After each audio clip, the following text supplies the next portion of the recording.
खुलुमबाय गोजोन फुंबिलिनि बयनिसिमबो गाहाम हामलायनाय जासिहरनाय जाबाय। आसा खालामो नोंथांमोनहा गासै मोजाङै दं। बे समाव आं नोंथांमोननि सिगाङाव फुंबिलिनि मोननैसो खौरां लाना फैलायबाय। अन्नानै भिडिअखौ स्किप खालामाजासे जोबजासिम नायलांदो। दिनैनि फुंबिलिनि मोननैसो खौरांफोरा जाबाय।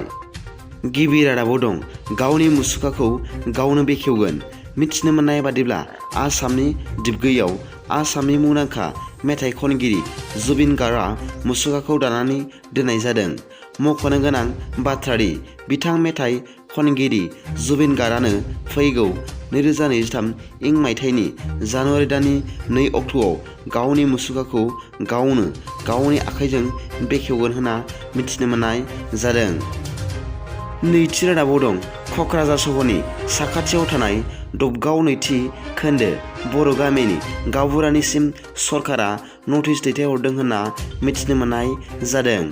मिथिनो मोननाय बादिब्ला सरकारा बे बर'नि हायाव state institute of panchayat and rural development फसंथान गायसननायनि थांखियै 15 साननि गेजेरावनो हाखौ हगारना होनो आरो लुखानाय न'फोरखौ सिफायना लानो बिथोन होदों होनना नटिसआव लिरनाय दं होनना मिथिनो मोननाय जादों।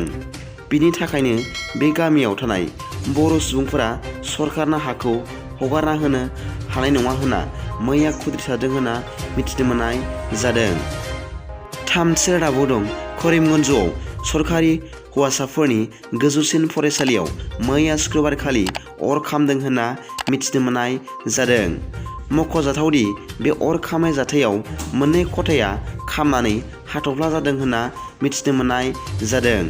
बे अर खामनाय जाथायखौ मोब्लिबनि सार्किटनि सर्ट जानायनि थाखाय सोमजिदों होनना मिथिनो मोननाय जादों। ब्रैथि रादाबाव दं खारगाव ओनसोलनि रायजो राजाफोरा हाइ भल्टेज कारेन्टखौ बोखारनांगौनि दाबि दैखांदों। मख'नो गोनांदि क'क्राझार जिल्लानि साखाथियाव थानाय खारगाव ओनसोलाव गोजाम जानाय हाइ भल्टेज कारेन्टनि टावार आरो थारखौ फोसाबनायनि थांखिजों पावार साप्लाइनि बिबानगिरिफोरा खारगाव ओनसोलनि रायजो राजाफोरजों सावरायदोंमोन। नाथाय रायजो राजा थागिबिफोरा गोलाव सम बे हाइ भल्टेज टावारनि थाखाय बायदि जेंनाजों भुगिनांना दं। जाहोनाव बे फोसाबफिननाय खामानिखौ हेंथा खालामना सिगांनि गोजाम जानाय हाइ भल्टेज टावारनि खुन्थियाफोरखौ बोखारना गुबुन सुबुंफोर थायै जायगाजों लांनांगौनि थाखाय दाबि दैखांदों होनना मिथिनो मोन्दों। बेखौनो नोजोर होनानै मैया खारगाव ओनसोलनि रायजो राजाफोरजों बिटिसिनि सेक्रेटारि इनचार्ज नरेन चन्द्र बसुमतारी, क'क्राझार जिल्ला खुंथायनि बिबानगिरि आरो बड'लेण्ड जनजाति सुरक्षा मन्चनि मावफुं आफादगिरि दावराइ दैख्रेब नार्जारी बिथांमोनहा बाहागो लाना जेंनानि सायाव सावरायलायो। बाथि रादाबाव दं एबसुआ सिमा थि खालामनायनि सायाव खेंफोरथि होदों। मख'नो गोनांदि भारतनि बिसायख'थि आय'गआ आसामाव थानाय बिधान सभा बियाब दाफामनाय आरो क'क्राझार लकसभा बियाबखौ आनरिजार्भ खालामनायनि हेंथायै मैया एबसुनि आफादगिरि दिपेन बर'आ खौरांगिरि मेलनि गेजेरजों फोरमायदों।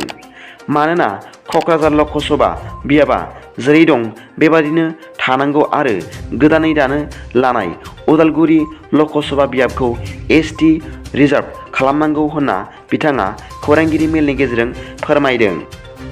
द'थि रादाबाव दं मैया शुक्रबारखालि 2023 मायथाइनि थाखाय खुंनो लानाय नैथि क'क्राझार थुनलाइयारि फोरबो फालिथायनि सोमोन्दै बर'नि गेदेमा दैदेनगिरिफोरा गोथौ आरो गुवारै सावरायलायदों होनना मिथिनो मोननाय जादों।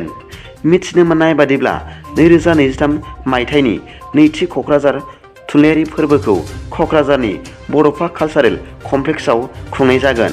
बे ओंथिगोनां सावराय जथुमाव बाहागो लादोंमोन बिटिआरनि गाहाय मावफुं सोद्रोमा मानाव गेदेर प्रमद बर', केबिनेट मन्थ्रि मानाव गेदेर उरखाव-गोरा ब्रह्म, एमएलए मानाव गेदेर लरेन्स इस्लारि, इएम मानाव गेदेर रेवरेवा नार्जारी आरो गोबां गोजौ थाखोनि दैदेनगिरि आरो बर' थुनलाइ आफादनि सोद्रोमा बिथांमोनहा बाहागो लादोंमोन होनना मिथिनो मोननाय जादों।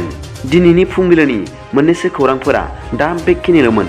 भिडिअखौ मोजां मोनदोंब्ला अन्नानै लाइक आरो साबस्क्राइब खालामो दाबाव आरो बेल आइकनावबो थुनानै ला जाहाथे आं गोदान गोदान निउस आपडेट लानानै फैब्ला नोंथांनियाव सिगांग्रो नटिफिकेसन सौहैयो। दा बेलासिनि रादाबाव नोंथांमोनखौ आंनि चेनेलाव गोसो गोथारै बरायहरनाय जाबाय। गोजोन्थों। एसेनोसै। जै बर' हारिनि जै।